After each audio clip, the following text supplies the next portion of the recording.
we take you across the border for an exclusive KNKX virtual studio session with the Cory Weeds Trio, live from Will and Nora's in Vancouver, BC. Cory Weeds is that rare breed, a jazz impresario.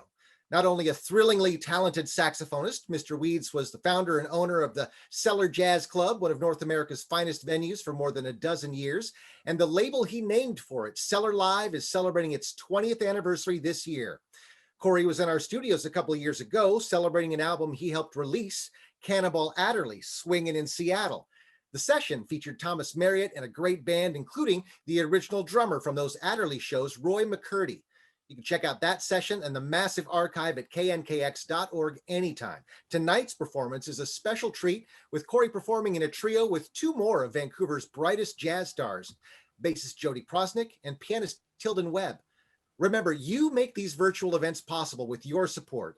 We're also asking you to support these talented musicians tonight. Visit their websites, buy their records, purchase concert tickets when you can, and you'll find more on how to support them on the slideshow following tonight's live stream. Tonight's also the last of the Jazz 24 Spring Fund Drive, just a few hours to go. We appreciate your gift to our world-class worldwide jazz stream tonight. Thank you so much. If you have questions for Cory and the band, you can share them in the Q&A function at the bottom of the screen there. And if technology works out, I may pass them on later in tonight's interview if we have time. And tell your friends. You can find and share the show on our YouTube channel shortly after the concert. And now, are you ready, jazz fans? Here's the Cory Weeds Trio live from Will and Nora's in Vancouver.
All right, thank you very much, and good evening, everybody. Welcome to Will and Nora's house here in the here in a very beautiful part of Vancouver. You can't really see it because the camera's focused on me.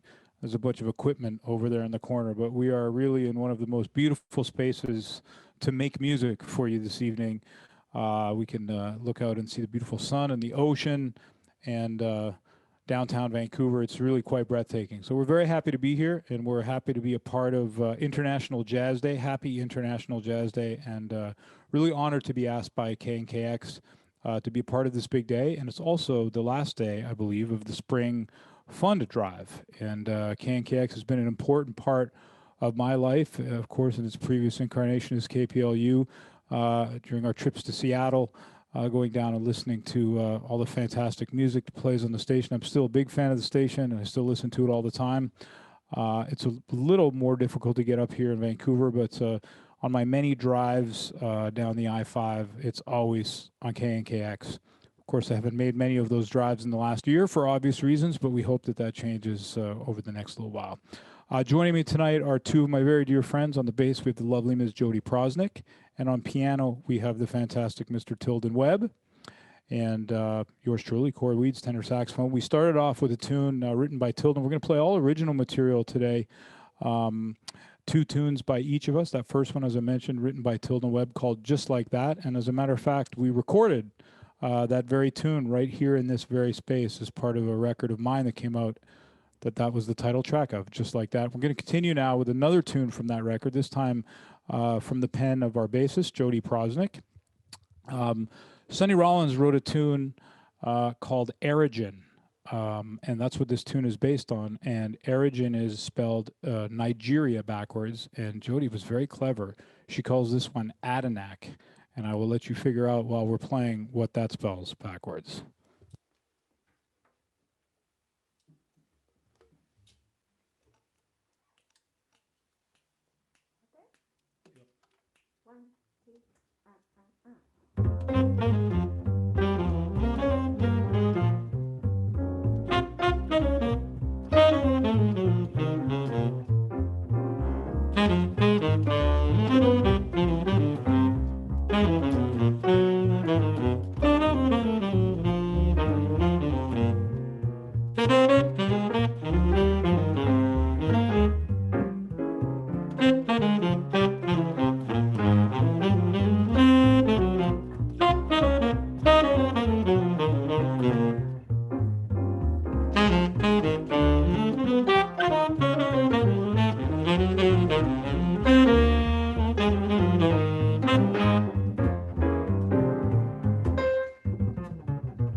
Wonderful, wonderful, wonderful saxophonist Cory Weeds and his trio.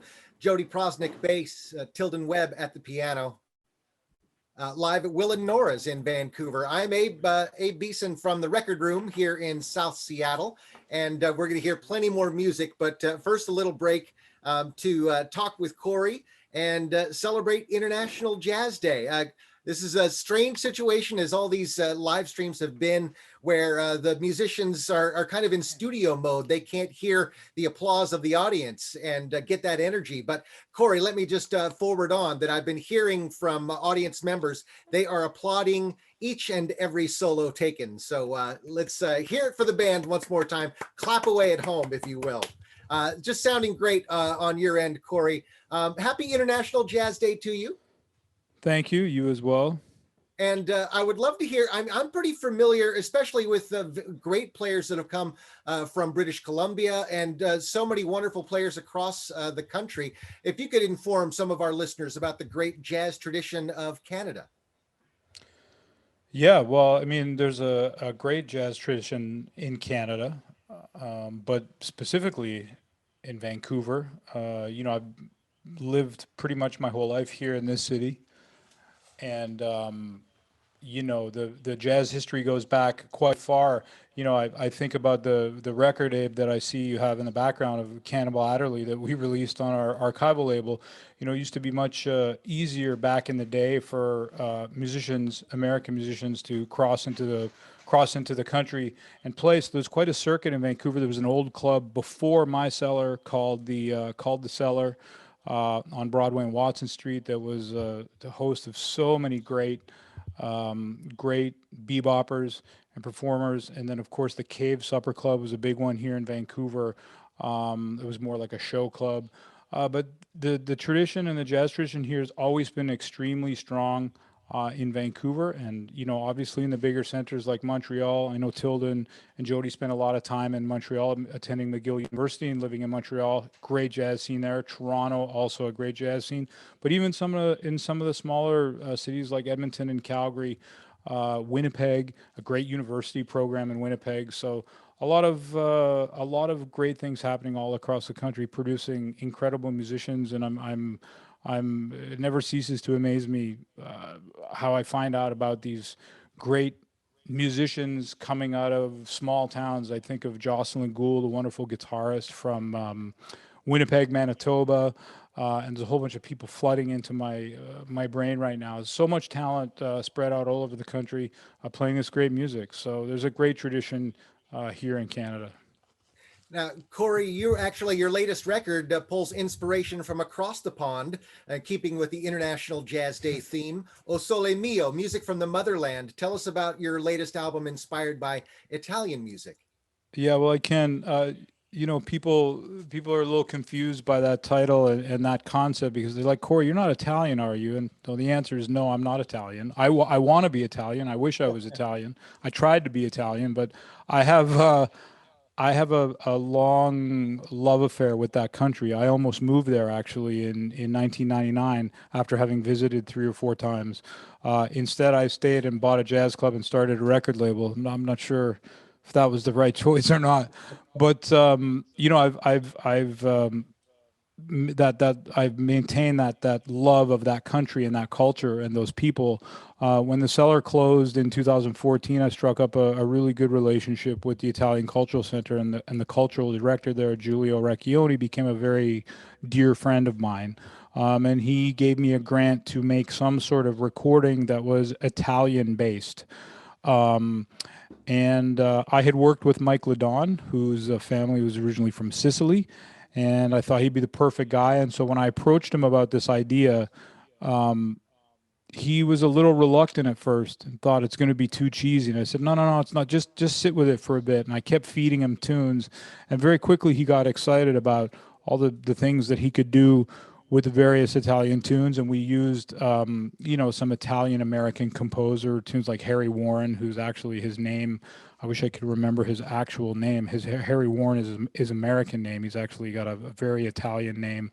And then we did some traditional, more traditional Italian tunes. So that's how that came about, and we decided to go full Italian on the cover. And Songs from the Motherland actually was the way that came about was my graphic designer. I actually sent it to him to design the cover, and it was just called Cory Weeds O Solo Mio. But when he sent the cover draft back, it came back as Cory Weeds O Solo Mio Songs from the Motherland, and I loved it. I thought it was great.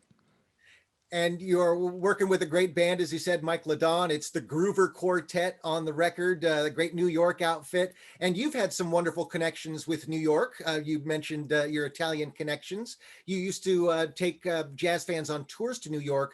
I wonder, through the pandemic, how your connections have helped you kind of maintain some sanity in these crazy times when you can't travel to see those friends. Yeah, well, it's funny you bring up the tour. I mean, I remember just over a year ago sitting on my couch on a Friday, the night before I was supposed to leave to go to New York on one of those tours that you mentioned, and we had to cancel it. We had people in the air on their way to New York at that time, and we had to cancel it. But yeah, my connections with the folks in New York, it's been extremely important, especially during this time. And I think, you know. The jazz community cares about each other a lot, and those connections, as I mentioned, are very important to me. And right at the start of the pandemic, we started reaching out to friends. Friends from New York started reaching out to me. I kept in very close touch with Paul Stash, who's the owner of Smoke, and Spike Wilner, who owns a couple of clubs in the village, and stayed in touch with all of my friends, just checking in. And I think really, I think you asked about, how it kind of kept me sane and kept me cool during this time, just to connect with those people and know that this is one of the really rare things that we actually all will go through together. We have gone through it together. We continue to go through it together. Everybody was sort of reduced to kind of ground zero here. And I think I think everybody, including myself, showed a lot more compassion and a lot more caring, and stop, step back a little bit and maybe took stock of things a little bit, and we stopped taking ourselves so seriously, and really thought about everything and thought about how lucky we are to be doing what we're doing. Um, and so those connections are really important to me, and they're going to continue to be important to me. My connection with New York is a very big part of my career, whether it's through my label or playing or doing the tours.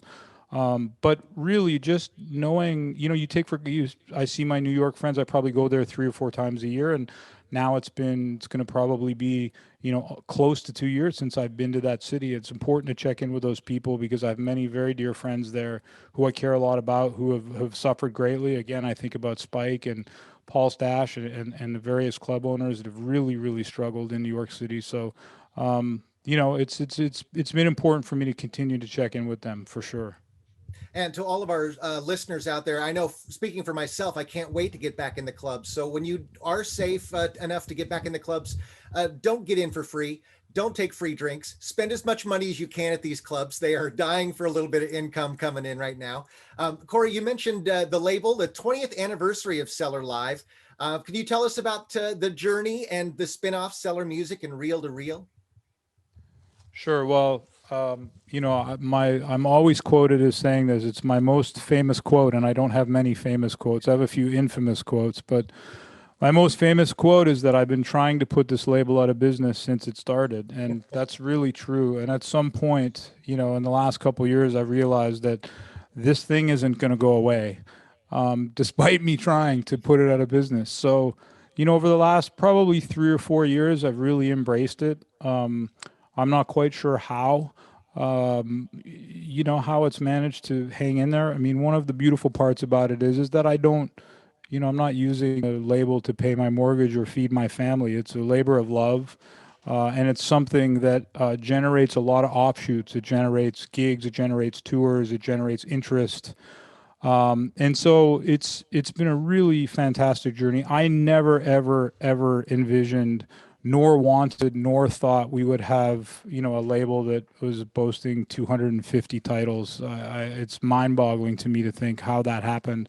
Um, but it started at the Cellar. It started at a little jazz club, in the corner of Vancouver, and we put out some local recordings, and they sounded good. I love the process of it, and it just continued to grow. And I think, one of the things that gives me maybe a bit of advantage is I am a musician, and so I did my best. I don't think I was always successful, but I did my best to always put the music first and the artist first as best I could. And I think I've been blessed to be surrounded by so many extremely supportive people who trusted me, and understood that I wasn't in this to get rich. I was in this to nurture and support the music, and so that's been extremely helpful.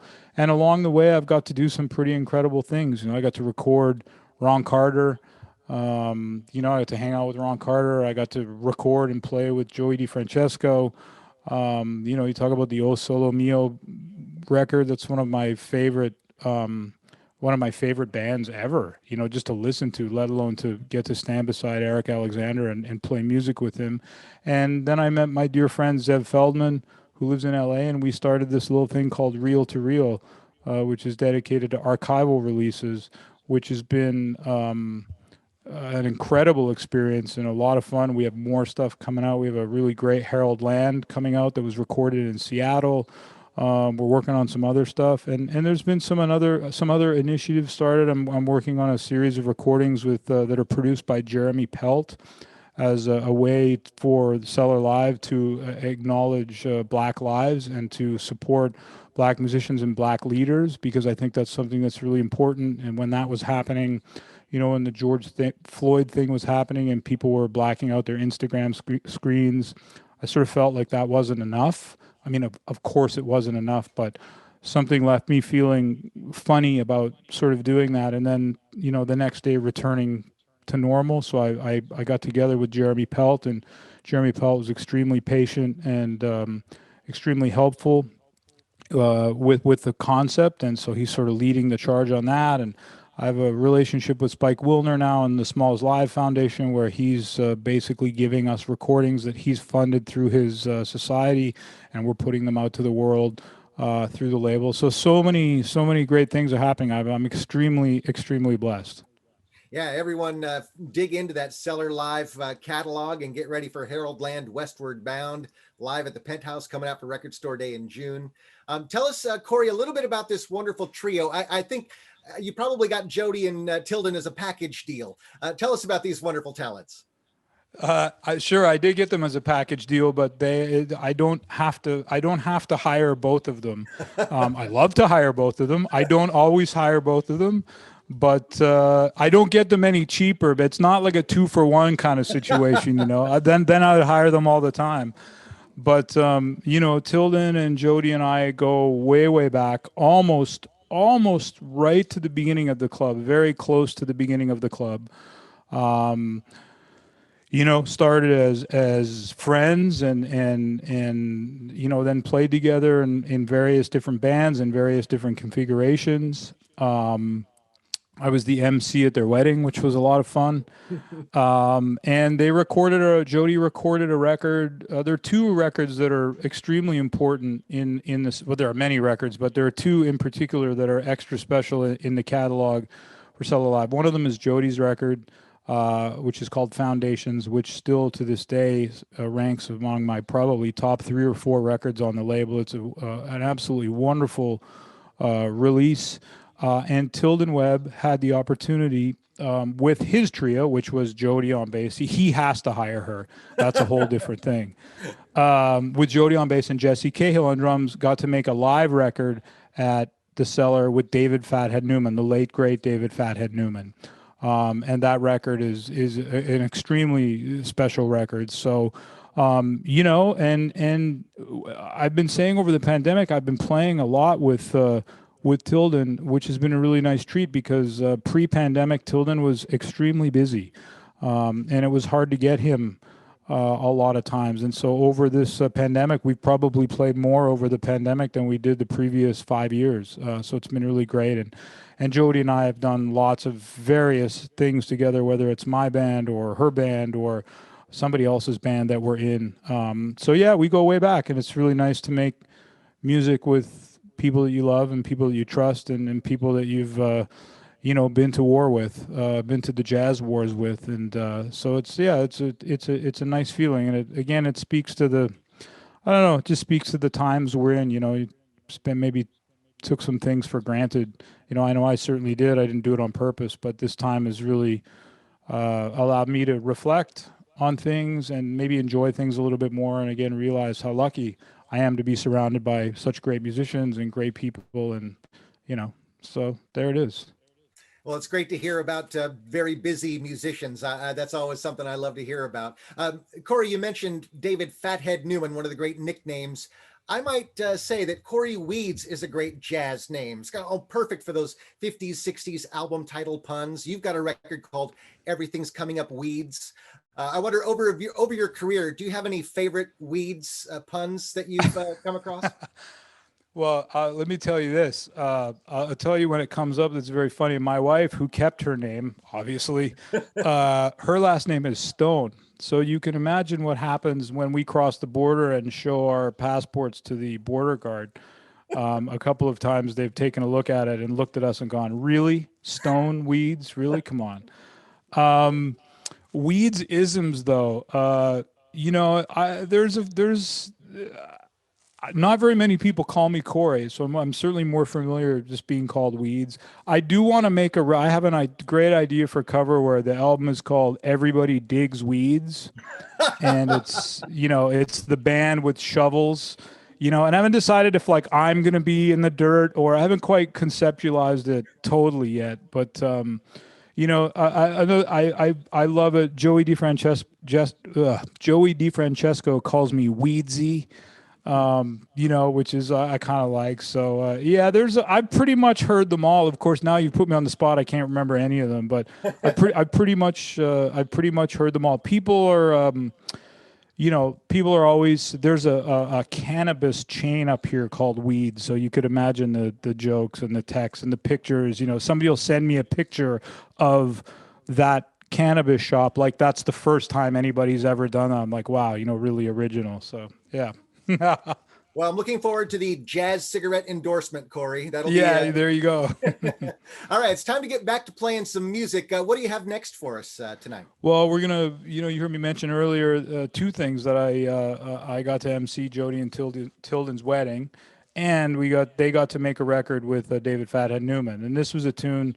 I believe I hope I don't have this wrong, but you played this for the band played this at the wedding, right? Yes, the band played this tune at the wedding, and this was a tune that was recorded by the Tilden Webb Trio and David Fathead Newman. It's a great one. It's called Lady J.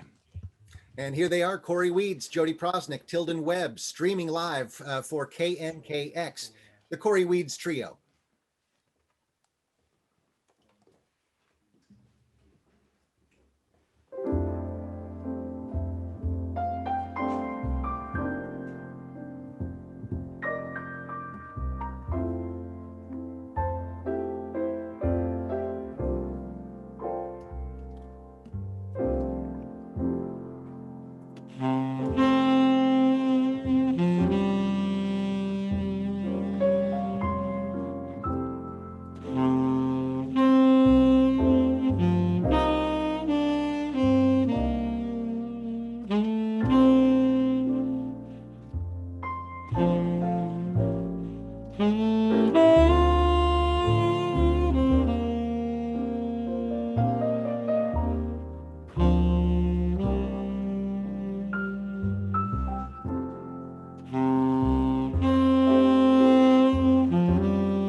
Love that tune. Lady J, written by Tilden Webb, ladies and gentlemen. I can picture Fathead on the stage with his cool hat and his blue shirt. Remember that blue shirt? He always looked like $1 million, and he was one of the sweetest men ever. And he was not a man of many words. His wife, on the other hand, was a totally different story. She was equally as awesome, but she spoke a lot, and David just let his horn do his talking. And it was so much fun. And Tilden, Jody, and Jesse got the chance to tour with Fathead Newman on a couple of different occasions. He really loved the trio, and those are special times and great memories for sure that we cherish forever. Lady J. We're going to continue now with an original composition of mine that I just had the great pleasure of recording with a string, 12-piece string section. It was arranged by Phil Dwyer, and this is my tune. It's sort of loosely based on a standard that is entitled "Wild as Love," and I changed the name. This is called Love is Wild.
All right, thank you very much.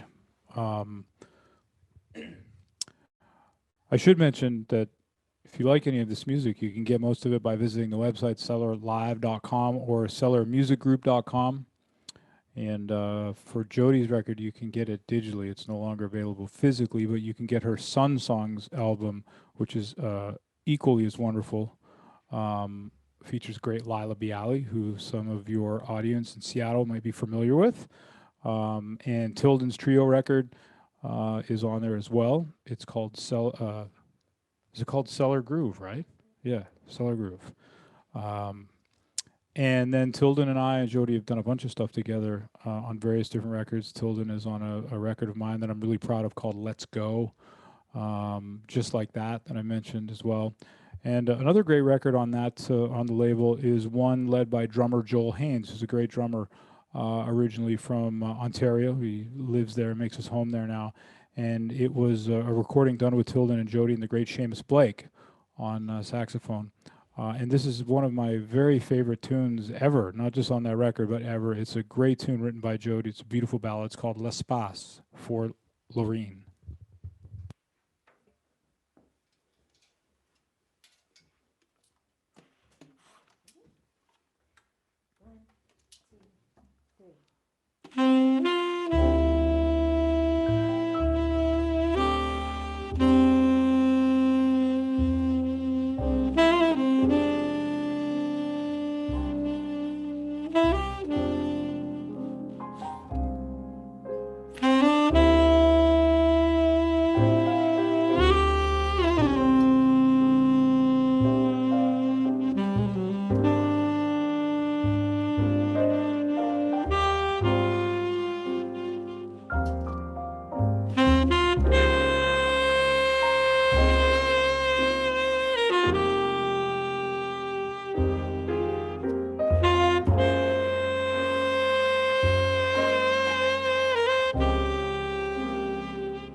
That's beautiful. Beautiful. Cory Weeds on the saxophone, Tilden Webb piano, Jody Prosnick at the bass. As the sun sets, incredible jazz from across the border. Cory, we've got time for one more. Let's call it an encore. What would you like to wrap up the night? How would you like to wrap up the night? All right. Well, first of all, I want to thank everybody at KNKX for this great opportunity. You know, I love you guys. I wish we could be there with you in studio. I love it down there. I love coming into the radio studio. We But miss you, we're man. happy that we were able to do it from here. And much love to all of you. Stay safe. We'll look forward to seeing you in better times, hopefully here soon. And we're going to end off with a blues composition of mine. This is entitled Not So Solid.